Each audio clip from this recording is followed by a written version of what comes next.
le même qu'un français. Oui. Et donc là, juste comme ça par curiosité, le discours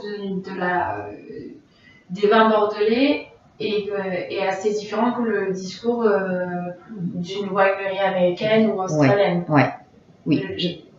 On le constate clairement. Il y a notamment quand on vraiment regarde les Américains qui sont eux beaucoup plus présents sur les réseaux sociaux et depuis plus longtemps que les vins bordelais. On démarre juste. Les choses sont présentées de façon complètement différente qu'en France, où on a quand même cette tendance à pouvoir faire les choses de façon plus classique, plus fermée, on fait attention à l'image. L'américain plus roots, voilà, c'est plus en direct, ou même l'échange, je pense, même l'échange écrit avec le consommateur est plus... On accepte plus ça que le français.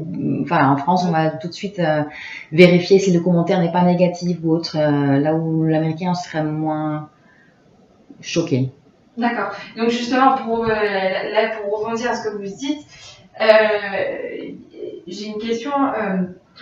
Est-ce que les châteaux bordelais jouent sur une stratégie de luxe et préfèrent éviter d'être présents sur les réseaux sociaux pour justement préserver leur image de marque? Oui, je pense. Je pense qu'il y a de ça. Il y a de ça parce qu'on n'est pas prêt, ils sont pas prêts. Enfin, si on pense à des grands crus classés, c'est difficile de se mettre à nu et de fait, ce côté exclusivité, elle est tout de même là. Ouais. Donc, et donc vous pensez que la présence sur les réseaux sociaux joue sur l'image de marque? Oui. Oui. Oui. Enfin, est-ce que je peux donner un exemple qui me concerne? Oui. Par rapport au vignoble K, c'est clairement quelque chose qu'on regarde au quotidien. On se soucie de façon comment on présente les choses, avec quel type de vocabulaire on utilise. Est-ce que on essaye de garder une image de luxe?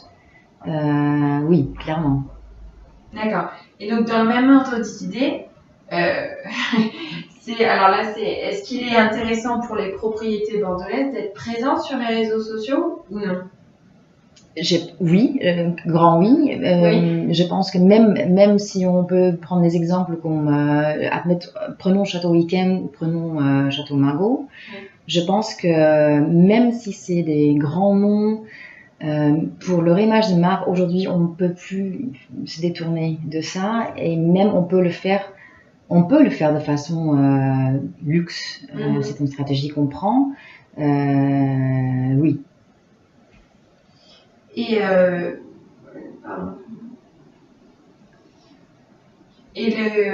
alors, justement, est-ce que vous auriez un exemple dans le monde des vins étrangers ou non, ou bien même des champagnes ou des spiritueux qui sont des marques ludiques via les consommateurs, qui sont ludiques avec les consommateurs sur les réseaux sociaux?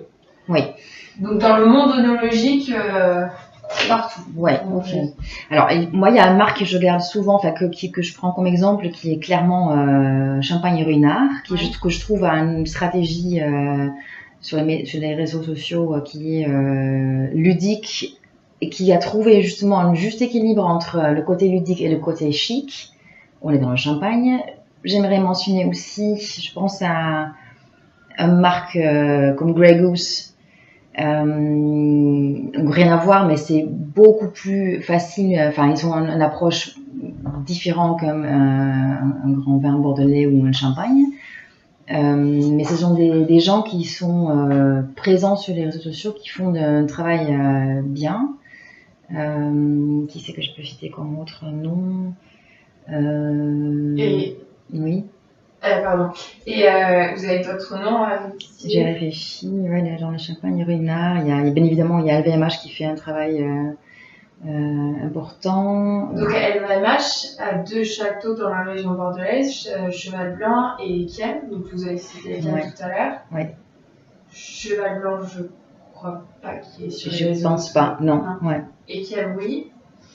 Et justement, pour revenir au problème, est-ce que vous avez des noms de propriétés bordelaises qui cherchent à interagir avec le consommateur, qui se veut plus ludique, alors que par une stratégie luxe ou une stratégie, mais qui fait parler de...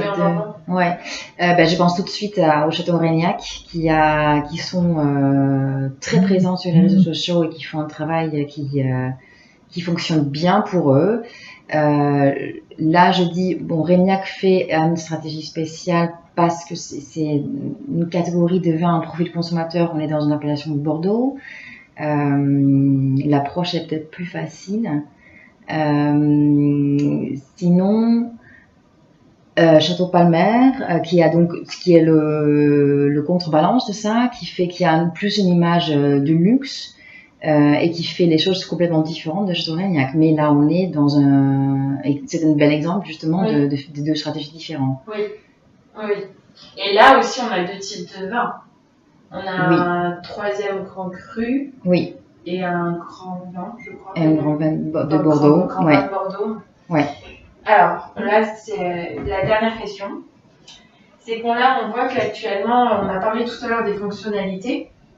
Donc là, actuellement, les réseaux sociaux deviennent de plus en plus des plateformes marchandes. Donc actuellement, on peut réserver en ligne via Facebook, acheter sur Instagram comme Facebook.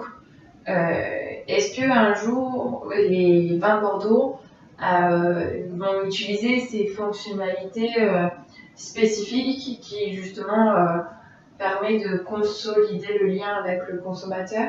Au niveau de la commercialisation? Commercialisation ou même tout simplement le fait de réserver en ligne. Donc c'est possible de réserver en ligne pour des chambres, des visites. Je pense qu'il y a deux axes différents là-dessus. Donc oui, grand oui, et j'espère que ça vient pour tout ce qui est en effet la partie développement du tourisme ou séjourner, héberger dans les propriétés.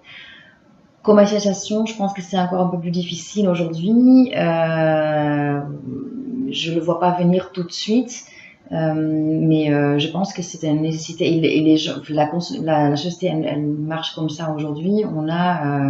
On a envie d'aller plus vite, de pouvoir en fait réserver chez soi, un séjour dans une propriété à Saint-Émilion via son compte Instagram ou Facebook. Ouais.